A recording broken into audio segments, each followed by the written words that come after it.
Bhavantu Sappa Mangalam Rakhantu Sappa Devata Sappa Bhutanu Bhavena Sada Soti Bhavantu Te.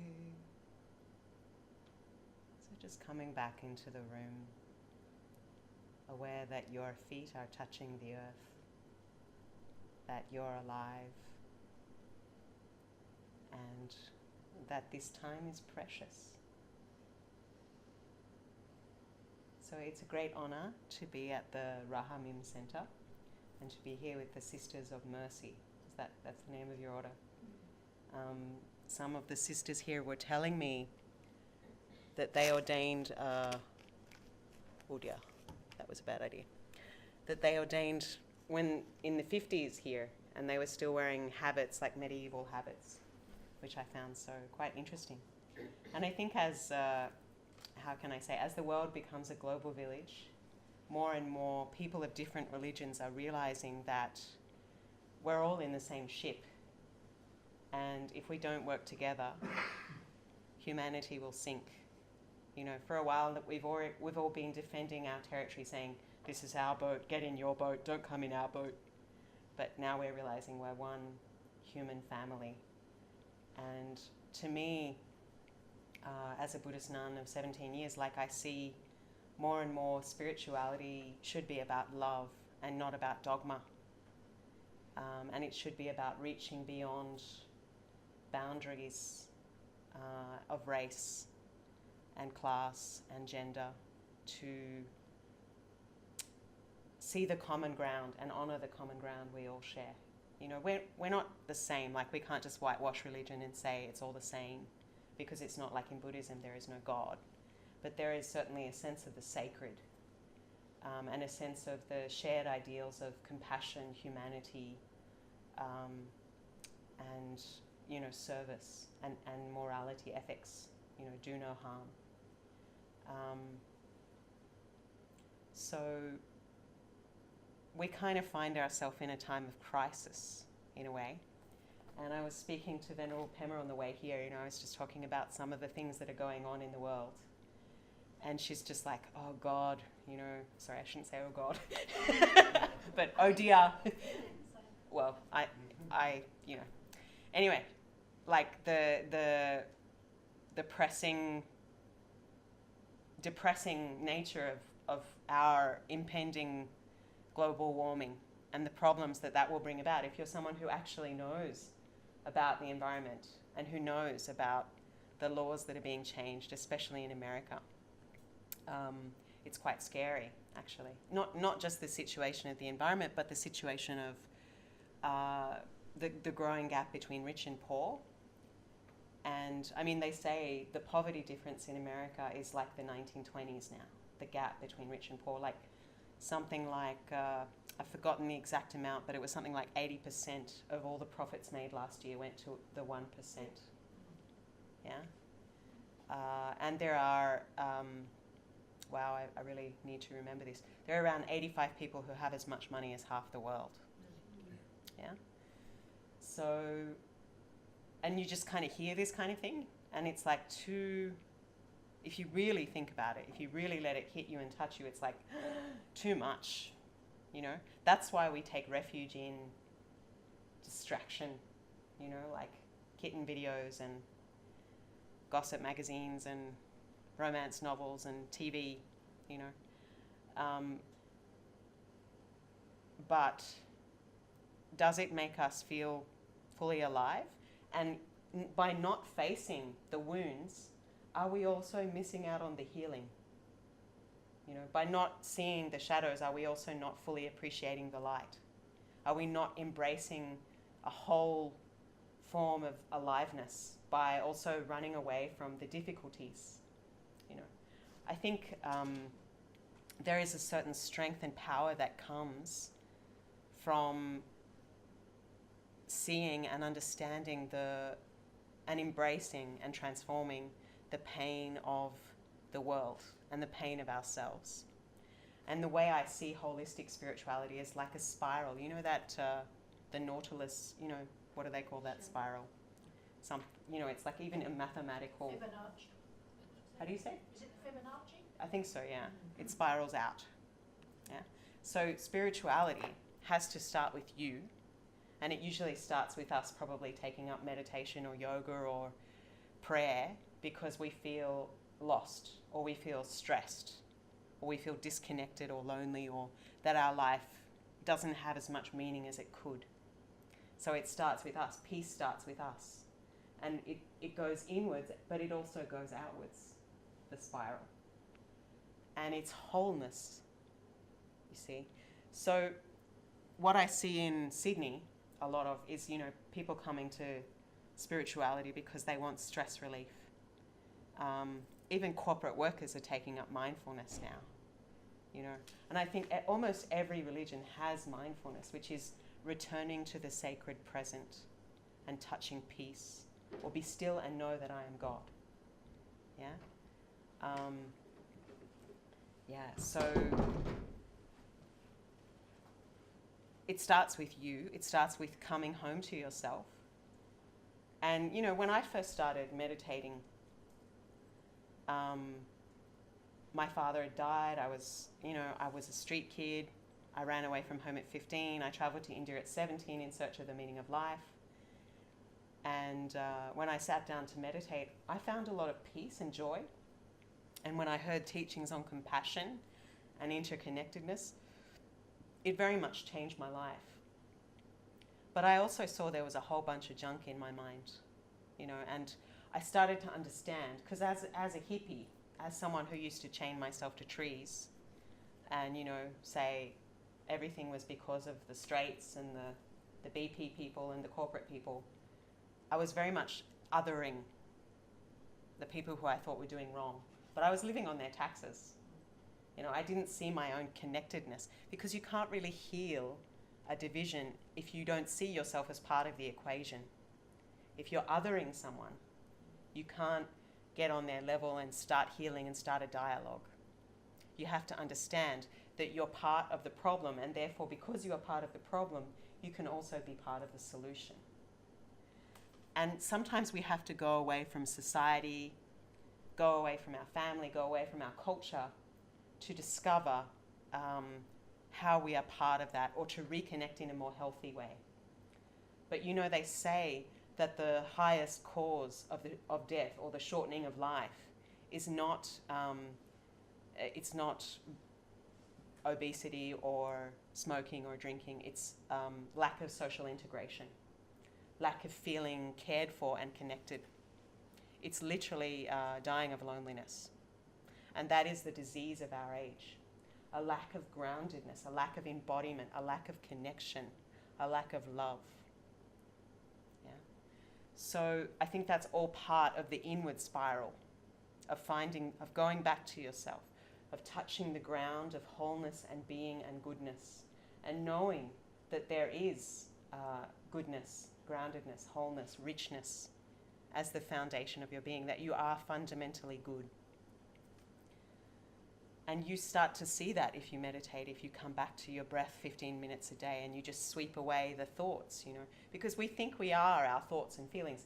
People are willing to die for a belief, but unless that belief is coming from a deep place that is beyond just the intellect changes. I'm not the same person that I was at 15 or 20.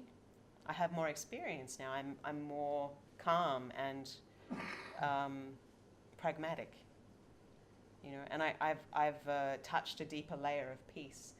Whereas when I was 20, I was quite rigid. I was like, Buddhism's Buddhism, Christianity's Christianity. Now I'm like, come and hang out in my boat,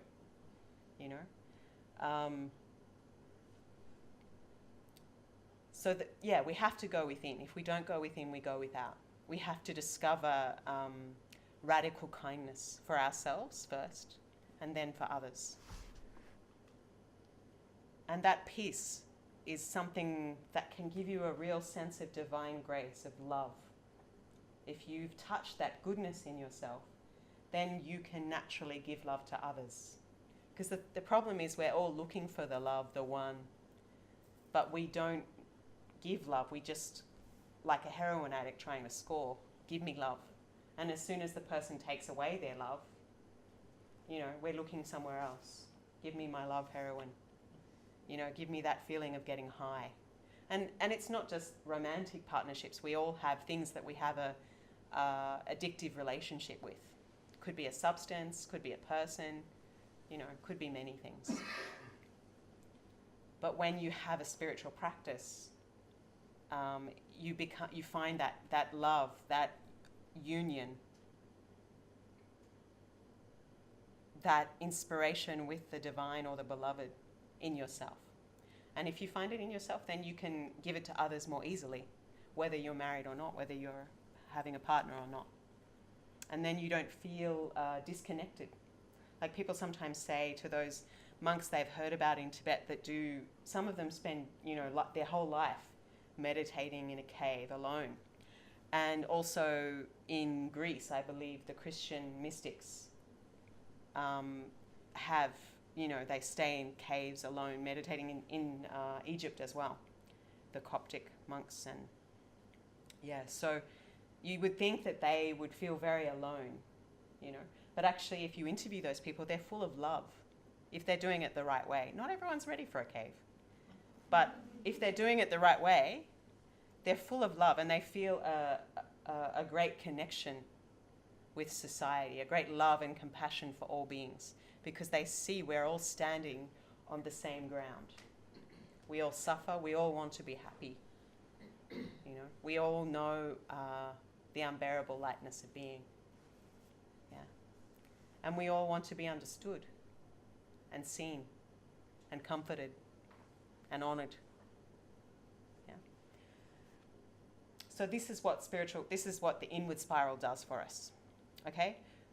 Now the problem is, especially since the 60s, you know, the me generation, the kind of rugged individual, that was the baby boomer generation, breaking away from the what had gone before, which was very kind of stodgy, very, this is this, a woman's this, a man is this, a family is this, a nun is this, you know, and they broke out all of those boxes.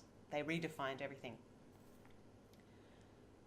But then, you know, in the 80s, the 90s, we have like rampant individualism and rampant consumption and unsustainable consumption of resources, to the point where now, what are we giving our children?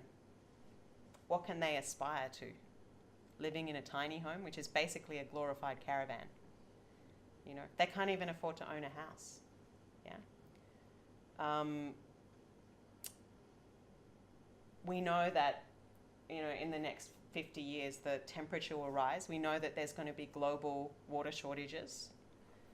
We know that there's probably going to be fighting over water. I mean, I know in India, where I live, there's a child born every 1.8 seconds.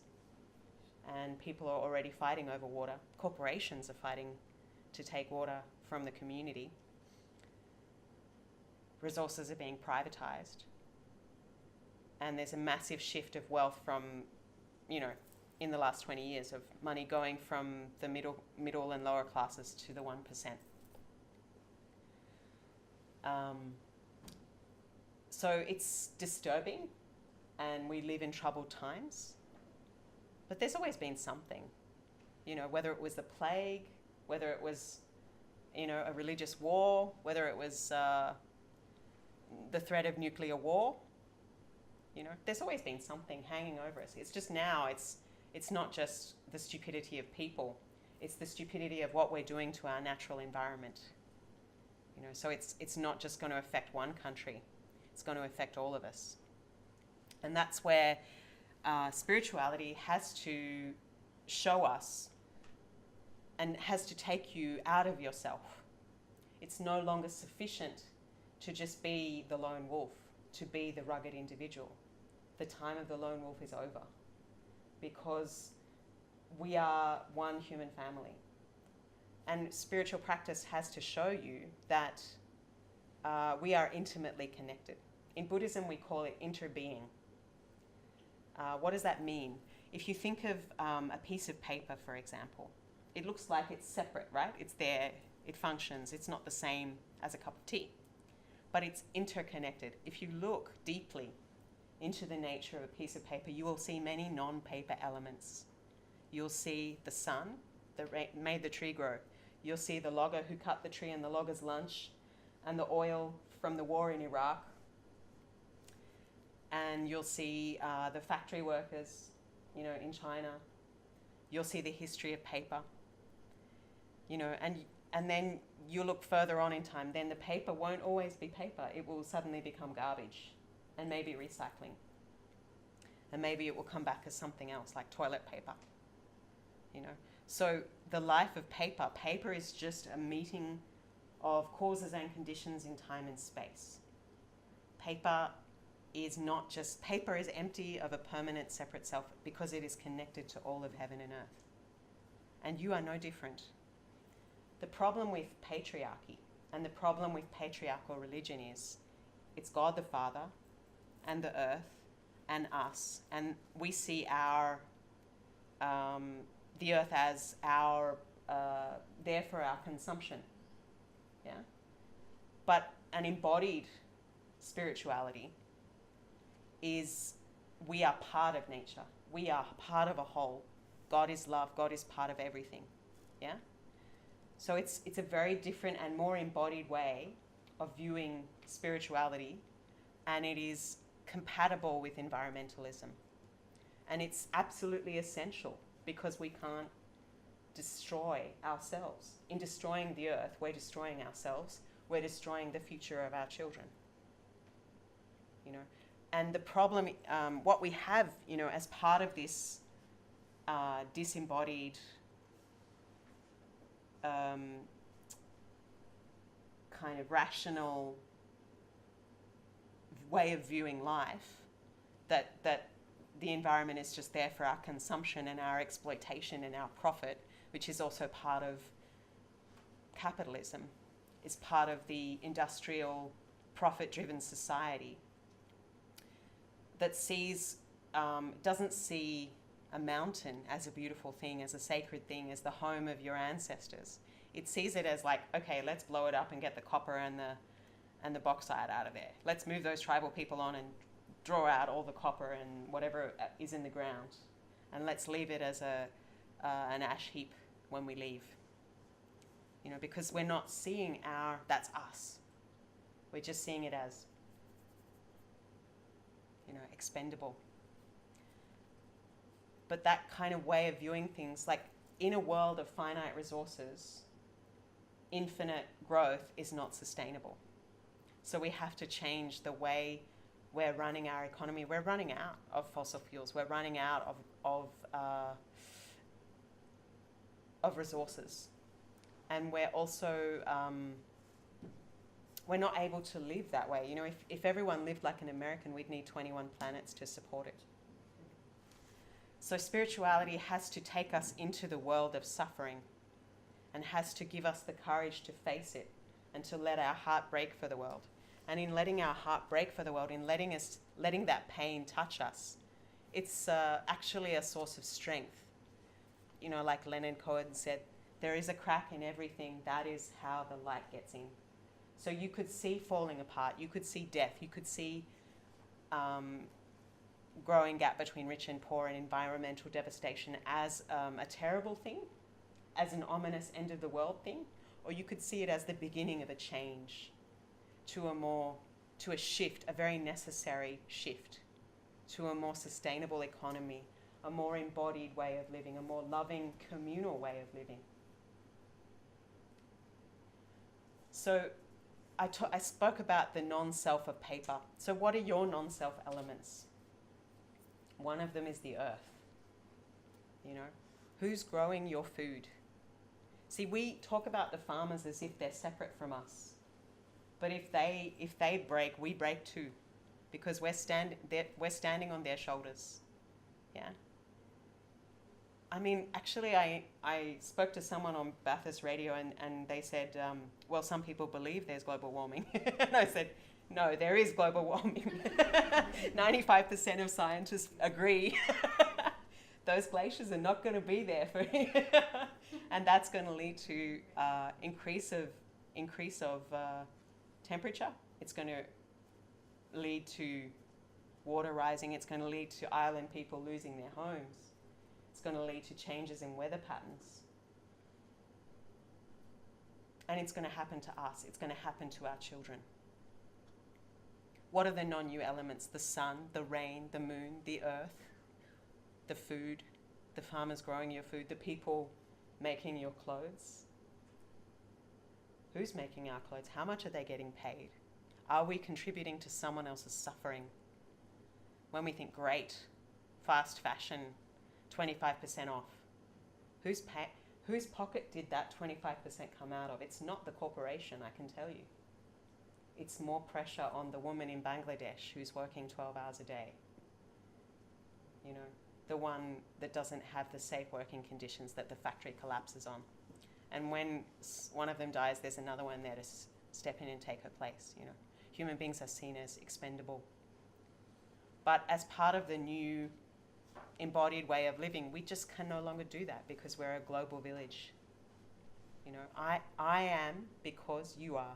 This arises because that arises. For each result, a cause. And therefore, what do we say? The golden rule, do unto others as you would have them do unto you. Yeah? Do no harm. Yeah? If you see yourself as, if you aspire to human values of compassion, you can't buy a product that has been taken from someone who is not paid a livable wage.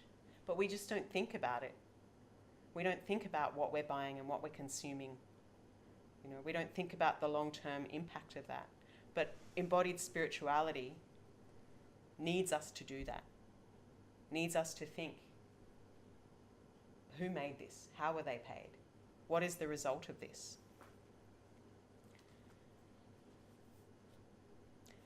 And there is a danger in the deadening of our response, of our compassion, because we can, you know, bad things happen when good people do nothing. In our culture, we hide away from death, we hide away from destruction. We don't want to know. But more and more now, with an open, like with social media, you can see things that you never saw before. Like you can see factory farming, you can see all kinds of things that maybe you don't want to see sometimes. But seeing those things is making you fully alive. The question is, how can you develop a spiritual practice that will allow you to face this pain and this impending destruction without completely sinking your ship? Because there is just, you know, burnt out activists are a dime a dozen, you know. And I know it's a bit like being a mother, you know, a mother to the community. Like being a mother is so exhausting. And you just don't sleep and you just feel crazy and such a hard job. So being an activist is a bit like that. It's like a baby that never stops crying. But the good thing about being an activist versus a mother is if you're an activist, you can put the phone down and you can, you know, you can just go and meditate for a while and reconnect with a sense of peace, a sense of gratitude for what is good in your life, what are the blessings in your life, and a sense of self-care and compassion. So don't push down despair. Don't hide from what is going on. Take the scales off your eyes, because the breaking is the beginning of you having big-heartedness and the courage to make the world a better place. It could be the beginning of something truly wonderful. I've had a hard life. You know, my father died when I was 14. My foster child died. She had a twisted spine. She died in an operation we organized for her. She didn't survive. I've lived in an Indian slum for a decade. You know, I've seen women had acid thrown on them by men. I've seen people sell their children for $400, you know. So, but the thing is, sometimes living life on the edge, you're fully alive as well. Like you can't, I don't know, for me it's, I never resented that. It was the place to be. I felt I'd had an interesting life. Like when I worked for an insurance company in my early 20s, I was just so bored. But when when I, as a social worker, there have been times where I really felt exhausted and burnt out, but I never felt that my life had no meaning and that I hadn't made a difference. And because I had a spiritual practice, an inward spiral, so you don't forget you've got the outward spiral where you understand that as an extension of your connectedness with all things, connecting deeply with yourself, you connect to the whole world. And connecting to the whole world, you have to come back to yourself. Yeah, change starts with one person. But change can't just happen with one person. It has to go outwards as well as inwards. You give to yourself, as above, so below. You give to yourself and you give to others. You have self-care for yourself and you have self-care for others. Because how can you really be a spiritual person? I've seen those people, you know, they come to Buddhist centers, white, affluent, upper class people from the eastern suburbs, and they're like, you know, namaste. And they don't always reach out. They don't always connect the dots that people are dying, people are suffering. The glaciers are melting. We need you to become a custodian of the planet. And this is also a problem that we have, that we're not embodied with our spirituality. We don't have rites of passage for our young people. You know, in an indigenous society, there is rites of passage. A young person is told, they're usually brought to the edge of death. They're shown their own mortality. They're shown, you are now an adult, you are now responsible. You are now a custodian of the planet. This is your role and your responsibility to the community. And this, by taking up this role of honor, this role of protector, this role of, whatever it is, being a mother, being a warrior, it's a path of compassion, it's a path of responsibility. We're not told that. We're just kind of told, welcome to the world. Here's your credit card, here's your tax file number, make as much money as you can, everything else is up to you. We feel what do we have? What sense of role of responsibility for the community, responsibility for the earth? What sense of that we are now an adult and we have responsibilities, that we have an ideal to move towards? Probably if you're religious, you have more of an ideal to move towards, or spiritual, But if you're not, materialism, empty consumption, take as much as you can while you can.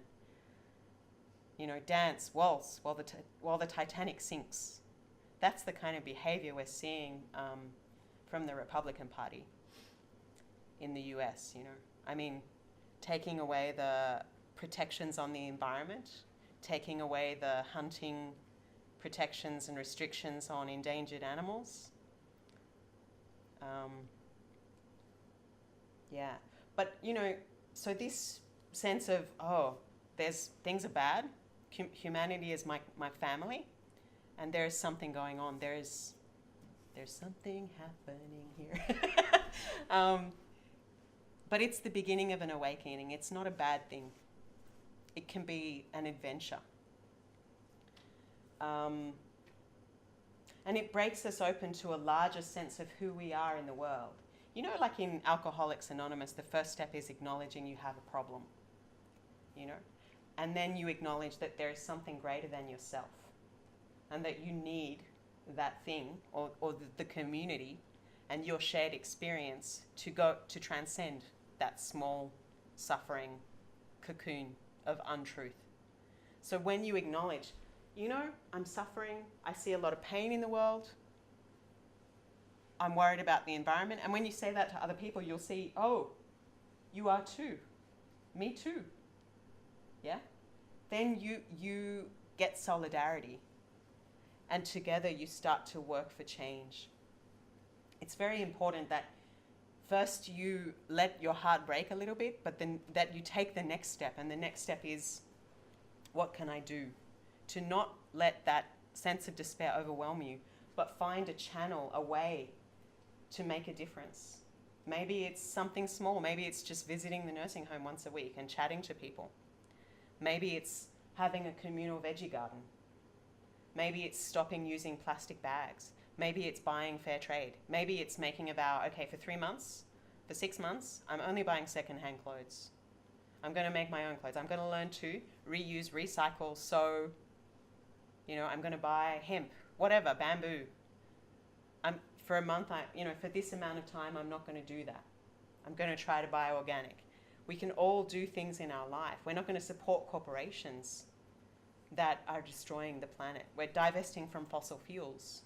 We're sponsoring a child in Africa or India. We can all do things that make a difference, that change the world in small ways, because we know that the flap of a butterfly's wing can turn into a typhoon. We know that we are connected. We know that everything affects everything else. So we know that because we are part of everything, because we are part of a communal story, that happiness is not just a personal matter, it's a communal matter. You know that if one person in a family is unhappy, it affects everyone in the family. So healing is not just about us. The story of peace is not just about us. Therefore, because you're part of this heaven and earth story of interbeing, you can make a difference. And when you admit, I've got a crack, my heart is breaking, you'll find others like-minded, and you'll find an issue and you'll make a difference. You'll find a way.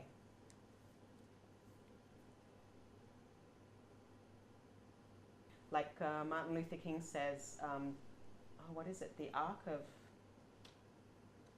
Oh dear, I can't remember anything today.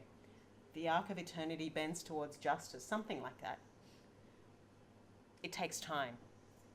He said, I've seen the top of the mountain. I may not get there, but I've seen it. And I'll be happy when my children reach it.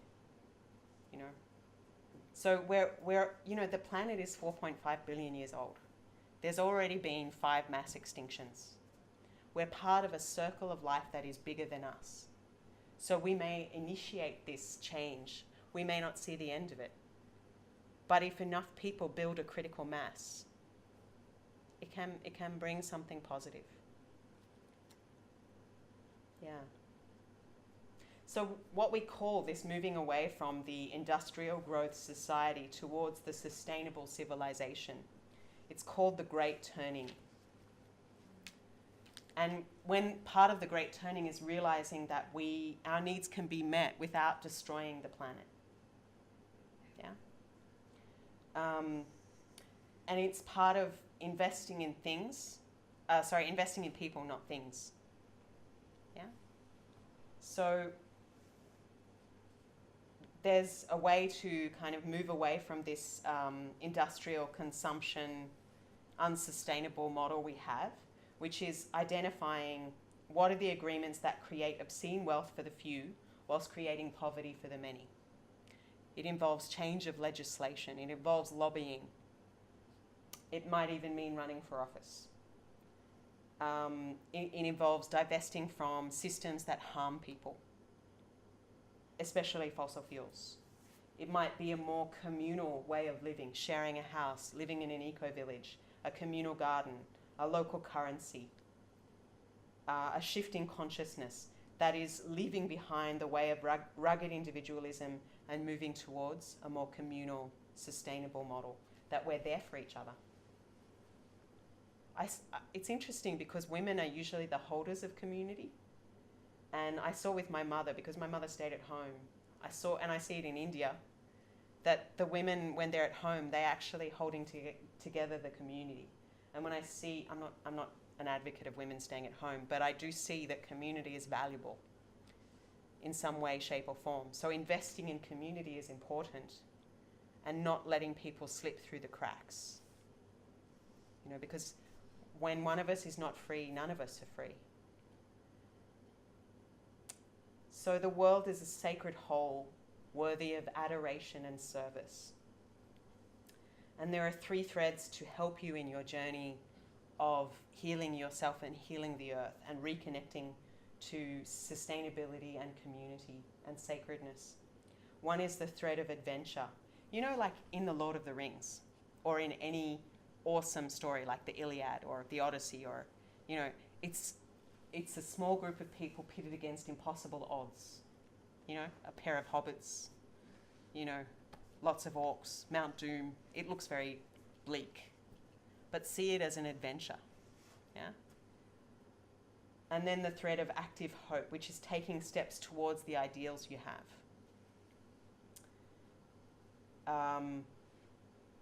And then a work that reconnects, you know, with fresh insights, with gratitude, that connects you to grace and spirit. And that work may be the path of activism that you choose, your way of making a difference. It could be by being a counsellor. It could be, like I said, so many things, communal garden. It could be changing the way you consume things. But if each of us took these steps in some small way, we could change it. We could turn it around. And even if we don't, you know, it's a story bigger than us. We can do the best we can. We can at least know, I lived well, I loved well, I learned to let go. I lived my life fully. I left the world a better place than I found it. Like, I can tell you, being a Buddhist nun is a path of endless frustration because we have no infrastructure and people don't understand what we do. They think we're a relic of the past, a kind of anachronism. And they say, you know, people drive past and they go, hey, get a job, you know? Or they expect you to be like their unpaid psychologist. Or they, you know, they kind of ask you for help but don't give anything in return. And it's really hard because we don't have any central organization helping us. We're reliant on the community for support. And we're like the mothers of the community. We offer things. We hold space for community.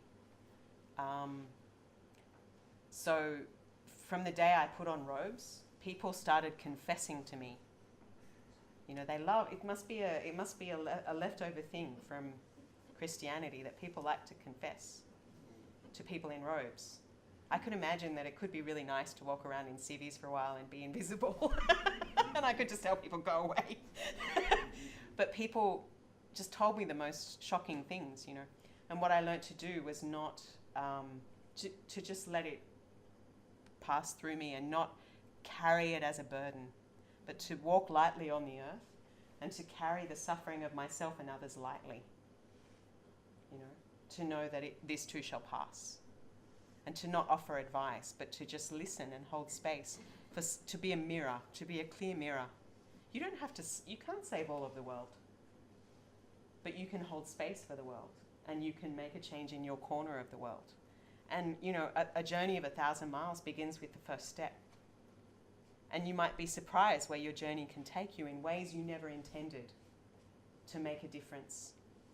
And you'll meet, you know, if you have this feeling of compassion in your heart, of charity in your heart, you need never fear, because you will meet others along the path who will assist you in ways you never expected. Like when I first said to the Buddhist community, I'm going to live on faith, like they did in early Buddhism.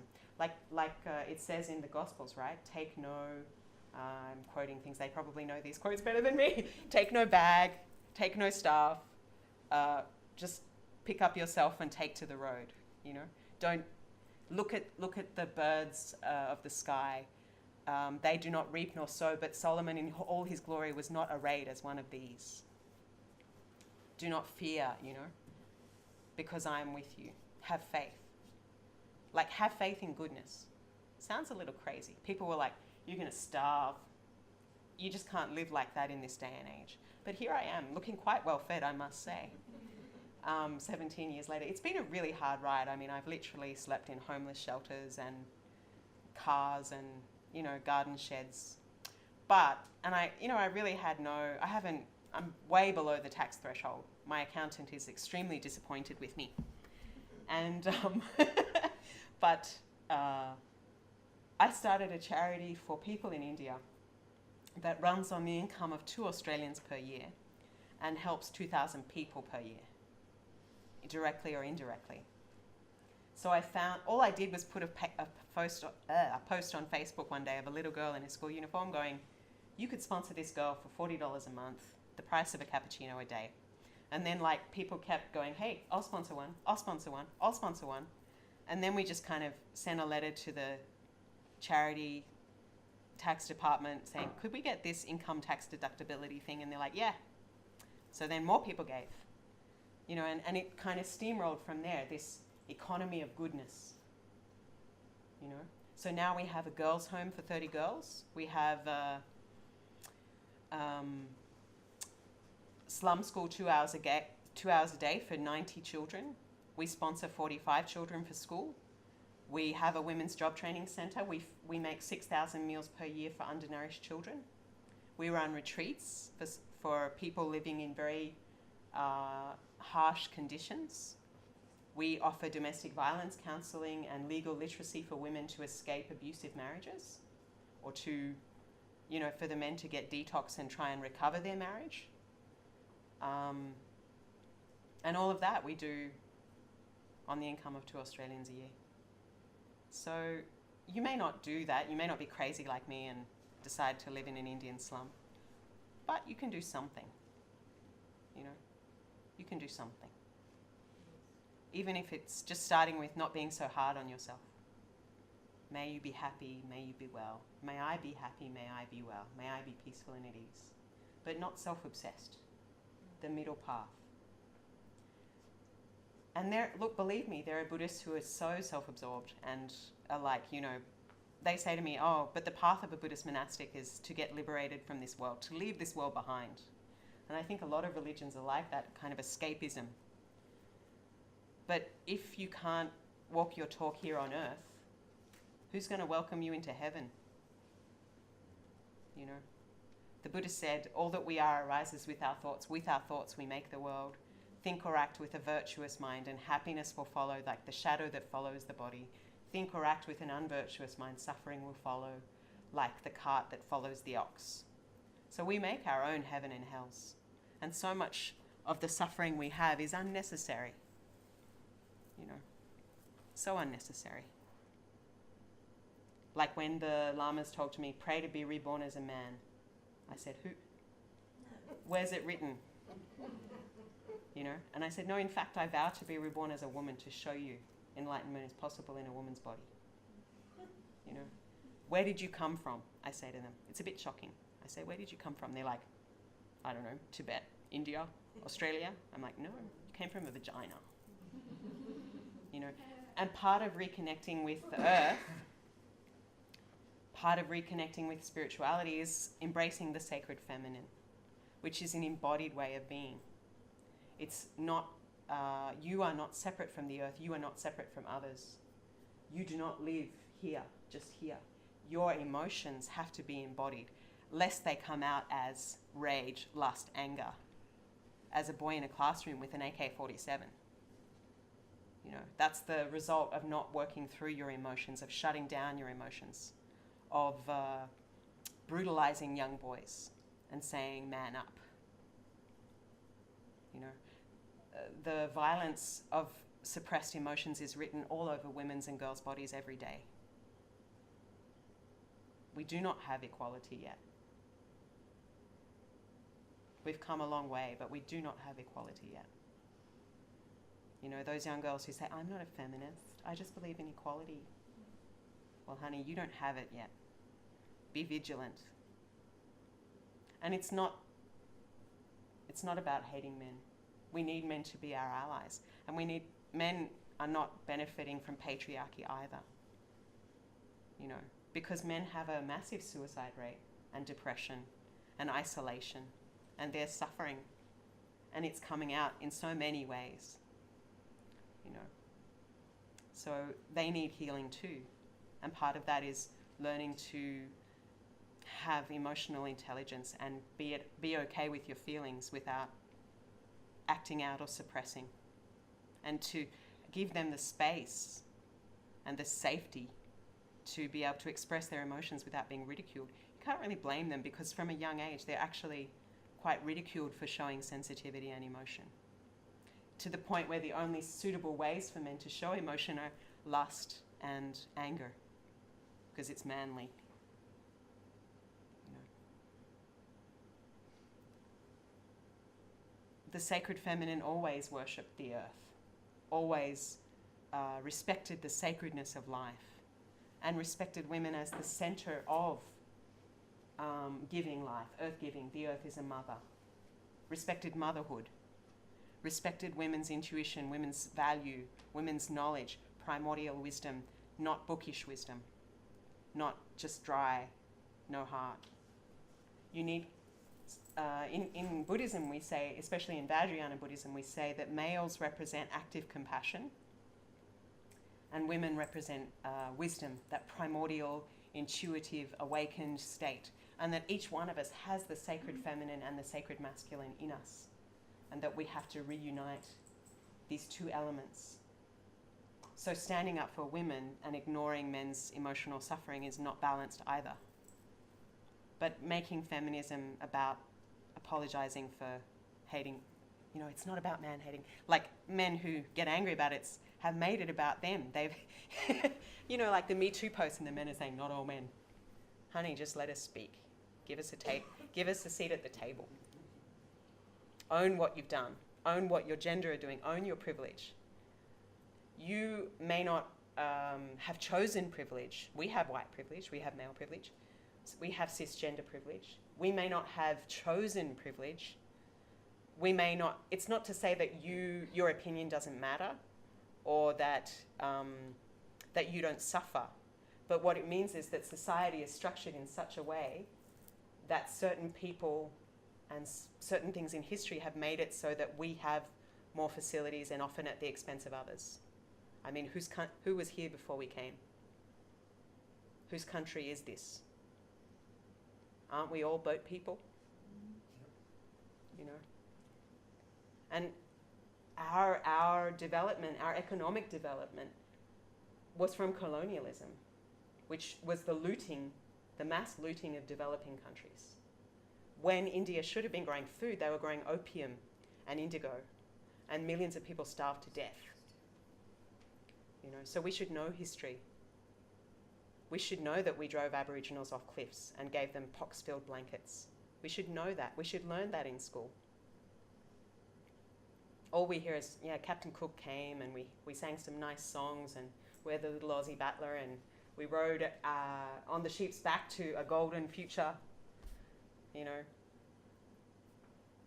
40,000 years wiped away in 100 years. Anyway. For me, these depressing things are a little juicy. Not in the sense that I'm a masochist, that I like to whip myself. It's just that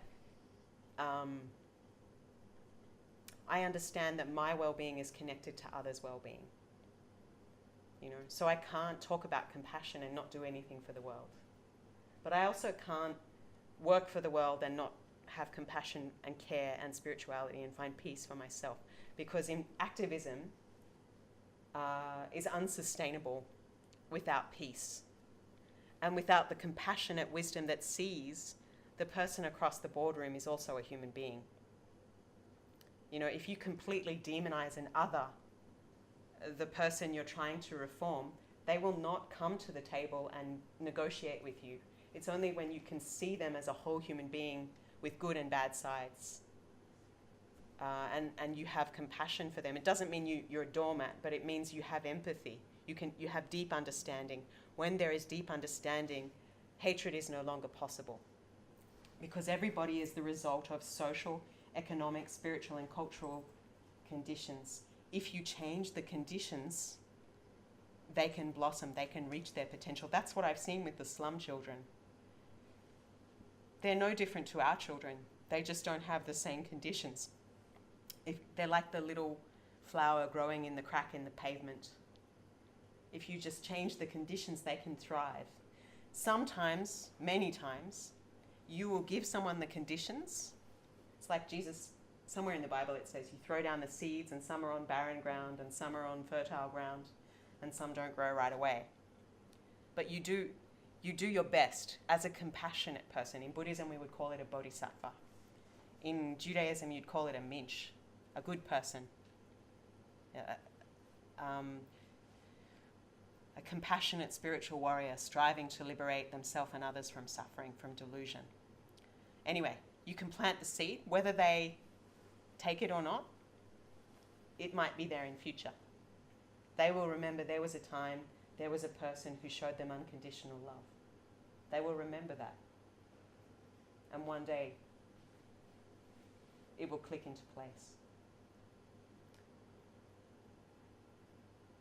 So you can't other the people you're trying to help. Like that's very problematic when you have this kind of patronizing view of the people you're trying to help. You know, you have to be careful of that.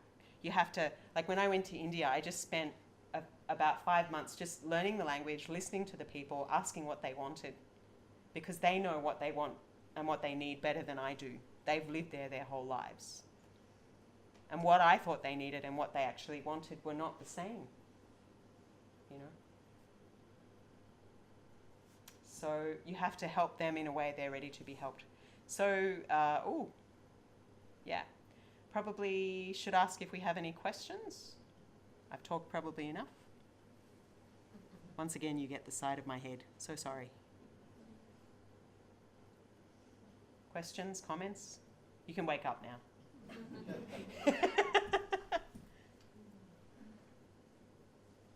Some of what I've said tonight is from the Buddhist ecofeminist Joanna Macy and her book World is Love, World is Self. I've heard some environmentalists say recently, the earth is my second skin. And I think that's a very nice way of looking at it. Yeah.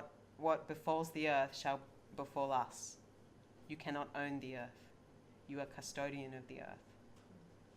Puts a whole different perspective on house prices, doesn't it? Or what I think of as an expensive coffin. Yeah. I find myself thinking about, like, there's so many different issues and things you can learn about and pay attention to and have your heart broken about, but like, if you paid attention and gave energy to them all, it would consume you. Yeah. So, like, do you have any thoughts or advice on that, on how to know where to direct your energies, which of those infinite issues? So I think you have to do a bit of self-reflection, and you have to find the issues that are most important to you. You know, for some people it will be endangered species. For other people it will be sustainable agriculture. For others it will be human suffering.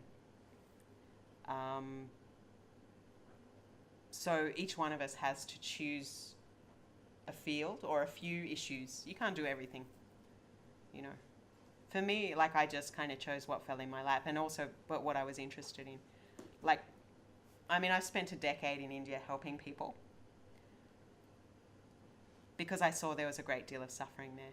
But I'm moving more towards Australia now because I see there's also a kind of spiritual poverty here and a lack of community and loneliness, you know.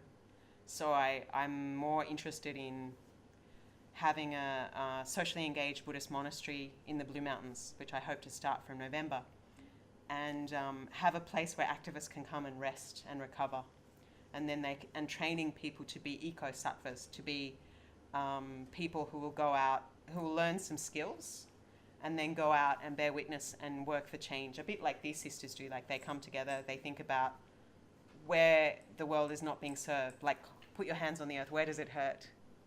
You know, and choose that, research that, understand that, and then form a plan of attack. The work that changes, the work that could carry you through the rest of your life. And it may not be the whole issue your whole life, but start with one issue that's meaningful to you. And maybe do a bit of research, travel a bit, see what is the most pressing thing.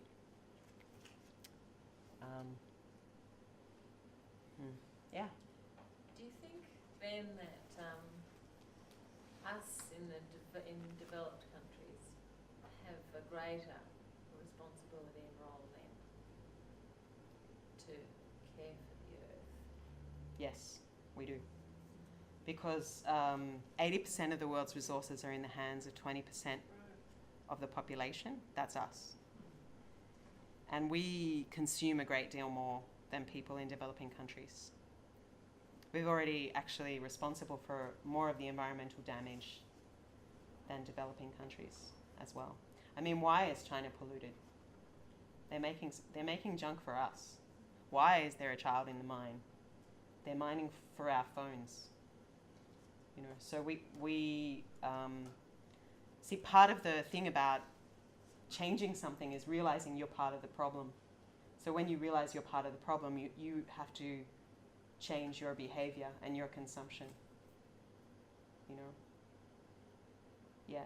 And people in developed countries have more resources, which have often come at the expense of developing countries, actually. Millions of people died, especially in the Congo, to develop Belgium and certain European countries. So violent. Colonialism, you know, all of the wealth that we have, the so-called development, enlightenment, civilization. I mean, America's economy was built by slaves. You know, Australia, so many other countries are land theft. You know, so you can't go back. I mean, we can't just pull ourselves out. We're here now. But we have to do what we can to undo and to make a better future and to use our resources, use our privilege to give those who don't have a voice. And probably Indigenous people have a much better, greater knowledge of how to live in harmony with the earth, and should be given a voice. They have a voice, but we don't listen. Yeah, but they could be given a bigger voice as well. They could be given more news time. Just ignore it when they put forward what they would like. You were saying that you asked the people in India, they know what they need and what they want. And Yeah. you try and service that, but if you speak or listen to the Aboriginal leaders in this country, they put forward what they need and people will just walk away. That's true. So somebody like you up in the mountains is going to be good for them too. Hope so. Yeah. Sometimes it's also about listening, you know, as well. You have to listen a lot before you understand the problem. Like, I really didn't get privilege until when I put on robes, because I grew up in a, you know, lower middle class family. I went to school with some Aboriginal kids and they used to pretend they were from Fiji because there was so much stigma attached to being Aboriginal. And I had no idea of the wealth of their culture, the beauty of their culture. I wish we'd had Aboriginal elders coming and telling stories at our school. And I had no idea what we really did to them, you know, to get the land. And the effect we've had and the cost of our so-called development. And it, you know, when I put on robes and became a kind of freak show, like people stare at you. It's like walking around in drag, you know, like they really do stare at you. And you become other. And then I suddenly understood this is what it's like for people of colour, gay people, trans people, black people. You know, this is what it's like for them. People make assumptions about them. You're other because you're a bit weird. You don't fit in. One of these things is not like the other. So people make assumptions about you before they actually meet you. And that, you know, it's like a handicap that you have to overcome. So I started to understand, wow, I can take off these robes and I'll just go back to being a normal white woman and comfortable. But these people can't take off their dark skin or their, you know, their poverty. It follows them wherever they go. You know, so it's a terrible thing to be like, you know, the people who shame beggars have never been down there and know how degrading and depressing it is to be at a point where you literally have to beg to get a meal. It's so depressing and tiring. It's exhausting just getting by, being homeless. People treat you like trash. They don't respect you, you know. So I had to suffer to understand what it's like for those people who are not as privileged as I am. Yeah. Yeah, I'm wondering about the privilege. Because, what you mean by privilege? Because there are advantages to some of the situations of folks who experience lack of economic privilege. And then there are those with economic privilege who are suffering and feel shame, etc., themselves just as those who are begging. Where's the privilege? It's much more comfortable to have money and feel slightly ashamed when you see a beggar than it is to have to sleep on the street and be afraid someone's going to rape you and have not enough money to find. If you have money, you have choices. And you have a certain amount of agency, of freedom to make decisions about your life. Whereas if you're in terrible poverty, you have no choices. And you can't reach your potential. And you're just living in an animal-like existence trying to survive. It's actually shown intergenerational trauma and poverty. Sometimes people make bad decisions because that flight or fight mode is constantly activated. So they can only think short term because they're in a constant state of trauma. Having been on both sides of the fence, having been homeless and having had money, you might feel guilty that you have money, but having money is so much better than having no choices and not being safe. There's no comparison there. There's really no comparison there. I think that brings up something really important in Australia about the fear, because it's always, I have to make choices because I'm afraid of becoming homeless. That Yeah. I would make completely other choices. So that we're kind of wrapped in this cocoon that we can't sort of break out of. It's an interesting thing, fear. Fear is how they control you. Fear is how they make you, a lot of us would like to have a more meaningful job. A lot of us would like to go and help others, but we're trapped in jobs we hate we don't need. Or often, actually the stuff we do need. I mean, the cost of living has just gone up, and the price of wages has not gone up, has not kept pace with that. So unfortunately, to a certain extent, we are kind of trapped in this system where we have to consume. And we are fearful. But, what is the problem here? We're not connected with our families anymore. Like in the old days, you would live with your parents till you got married. And then your parents hand over the house to you and move in the granny flat out the back. And it's like you are part of a web that is a safety net for you. And that's how it is in India, the joint family.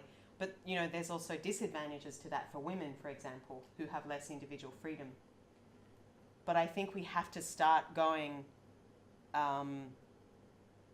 creating networks of connectedness so that if someone falls through the net, if we're living in a share house and someone is unemployed for a while, we extend them a bit of grace because they're part of our family. We can't say, okay, you can't do this forever. But we have to start looking at something bigger than the nuclear family, And we have to be one of those people. It's a give and take thing. So you try and find a community of like-minded people that you're supporting each other. I mean, how much doesn't cost anything to go and talk to an older person? Some older people can be in their house for weeks and not see anyone. And how much would it take to just go and have a cup of tea with them? And why not? There are these older people with no one in their house. Why couldn't a student go and live with them? It actually makes sense to put older people and younger people, like little kids, together. Why do we have to, ship them off to this place where there's just no stimulation, no love? They feel completely cut off from society. It's unnatural. It's unhealthy. Wouldn't it be nice if we had the kids' nurseries and the nursing home as one facility? That's what they're doing in Denmark. We have to find ways to overcome our fear and to reach out to others. It's hard when you're giving and no one is responding, when you're working alone to create a better world. Sometimes I feel so alone And I really do feel like giving up. I can tell you so many times, everyone of the 15 people I ordained with, only myself and one other nun are left. Everybody else has given up, you know. But you just have to keep finding ways of reaching out and realizing everybody's fighting their own hidden battle. So just don't let fear control you. Take care of yourself. I think that example you gave of Denmark is really great to move towards those examples of things, of how things can be Yeah. better. Yeah. I mean, it's not really environmentally sustainable to live alone, to live kind of one person, one big house. You know, why can't we share? We need to share more. There's less resources. We're going to have to share more. You know, it's really hard because there are some individuals who, because we're so time poor, we also want to spend our time with people we really like, who nourish us. You know, whereas in the old days we had more time and the community was more tolerant of the, the weirdo. Everybody would just kind of, hi, how are you? They'd see them at mass, they'd see them here and there, and they just kind of humour them. You know, whereas now we kind of really push people who are a little bit abrasive right to the edge of society, because we're so time poor that we only want to see our friends and the people we really like. But we have to be a little more generous. Doesn't mean you spend all your time with really abrasive people, but you just give a little bit of your time. So, you know, look at ways like maybe you can buy a piece of land with friends. Maybe you can have a communal garden. Maybe you can do yoga or meditation together. You can find ways.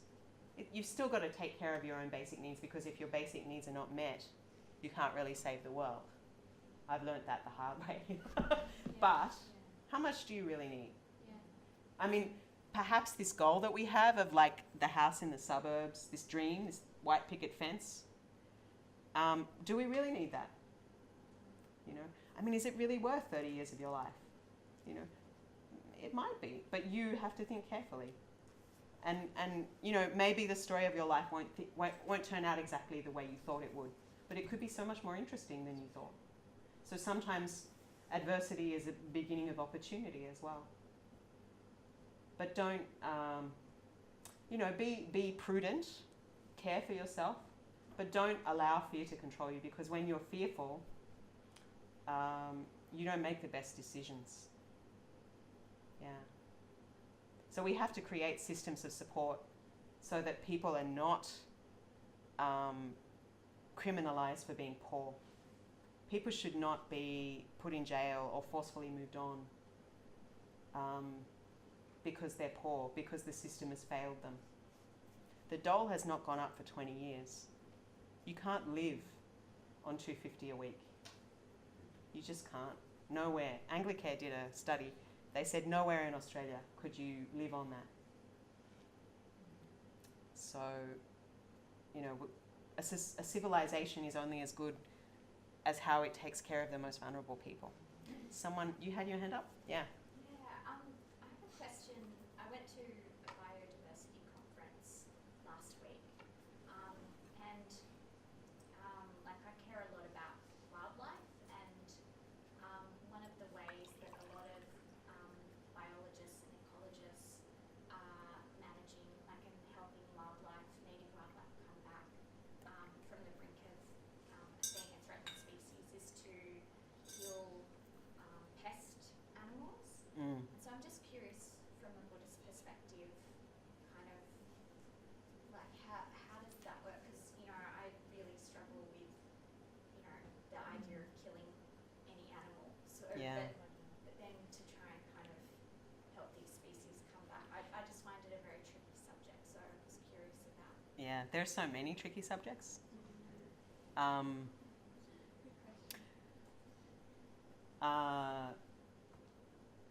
Buddhism says do no harm, but you know, it's not so black and white. It would be better to encourage people to spay their pets and to understand that as a cat owner you have a responsibility, like tie a bell around your cat's neck and things like that. I mean, Buddhism doesn't say specifically too much about native species versus feral species. It says all life is sacred, you know. But I think you've got to look at what is the most positive outcome in the long term. You know, so if there's a way you could perhaps have a program of neutering and releasing feral animals so that they breed less. You know, any way that you can do it short of killing. And then, you know, if you have to do what you have to do to restore the native environment, then that's what you have to do. But as much as you can avoid killing, do so. Yeah. Yeah. I mean, I think population control is really important as well. But you're not going to, like, Indira Gandhi did this thing in the 80s in India where she just kind of got random men and kind of dragged them into these clinics where they were forcefully given a vasectomy, and that set birth control back by years, because then suddenly the choice was taken away from them. Whereas if then they started this program where you get a money benefit if after your first child you have a vasectomy or you have a tubectomy, you get a financial incentive or you get a government job or something like that. The positive reinforcement was much better than the negative reinforcement. So, yeah, but some issues are just hard. You know, like for me, I'm very torn about abortion. Like, I think women should have safe, legal abortions if that's what they need. But as a Buddhist nun, I'm supposed to tell people don't kill. So that's a real tough one, and that's got to be a personal choice. But it has to be legal, because otherwise it's still going to happen. It's just that women are no longer dying from it. You know, so like there's so many issues that are very grey. You know, where you just, the thing is that you can't really judge someone until you've walked in their shoes. And that's why compassion is so important. Compassion is deep understanding. It's understanding what someone most deeply values. Like we always say, I love you, I love you. But really we love the feeling they give us. We don't really, do we understand the people we claim to love? Do we respect them? You can't control someone and love them at the same time. You have to deeply understand them and respect them. You know, and that's the foundation of love. So with nature, we need to do the same. We need to deeply understand nature and study nature and respect nature, and then help nature find its own balance. You know, perhaps like they found that when they reintroduced wolves, there was a better population control and less erosion. So if you're introducing species like dingoes that might help control the feral animals, you know, you have to understand the balance. And then, you know, once you understand the bigger picture, you can take a good step into the direction that will do the least harm. So perhaps one more question and then we'll finish. No more questions? We've talked ourselves out. So it's a pleasure to be here in this nunnery cum eco centre, and that you've all come out on this cold night. So we have an event tomorrow at Prana Yoga at 1 o'clock in Bathurst on spiritual singing and mindfulness, meditation. And then tomorrow night, for our charity in India, we have a fundraising dinner at an Indian restaurant. So if you're interested, you contact Prana Yoga Centre soon. There's brochures there. And donations to our charity in India are tax deductible. And the monastery, which is really just a dream in my head right now. Don't forget orange. Oh yeah, and Sunday there's Orange, which is 3 to 5 p.m. on comparing yogic and Buddhist philosophy. Yeah, but the monastery is more like a dream in my head right now. So if any of you have any friends in the Blue Mountains who have a house or something like that, have skills, let me know. My email's on the brochure, and all of these items here, you can put your name on the mailing list if you haven't, and all of these items here are fair trade. And I have a chanting CD. So there's lots of good things going on. We have a YouTube channel, and I'm very active on Facebook under Ayya Yeshe. Hello again, you people. So sorry you got half my face. So that's pretty much it. Is there anything you want to say, Pema? You guys have a program, WESAC. They have a beautiful Buddhist centre in Wellington, which is how far from here? 2 hours? Yes, 2 hours. They have a Buddhist centre in Wellington as well, and they run yoga and Tai Chi and meditation. So you can also look for them on Facebook. So thank you all for being so kind, and all the best. And if you have any other questions, you can always email me. So maybe I'll just finish with a song, shall I? Yes. Yeah. Take you out with a song. It's a nice song. Okay. So do you want a spiritual song or do you want a social justice song? Social justice? Yeah, yes, sister. We can. Yes, we can. Oh, God. Okay. Oh, sorry. I'm so sorry.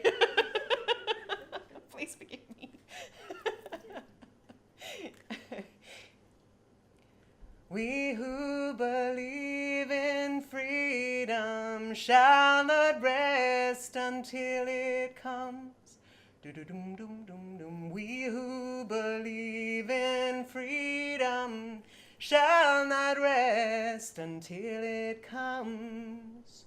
The older I get, the more that I see that the spirit of my going on is to empower the hands of the young who dare to run against the storm, not needing to clutch for power, not needing for the light just to shine on me.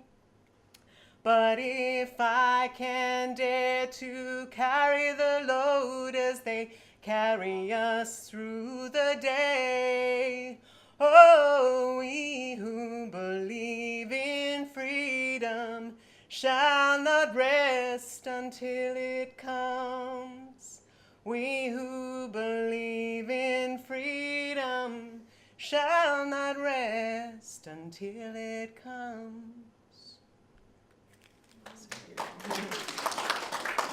So may all beings be well and happy. May you be well and happy. Go in peace. Thank you.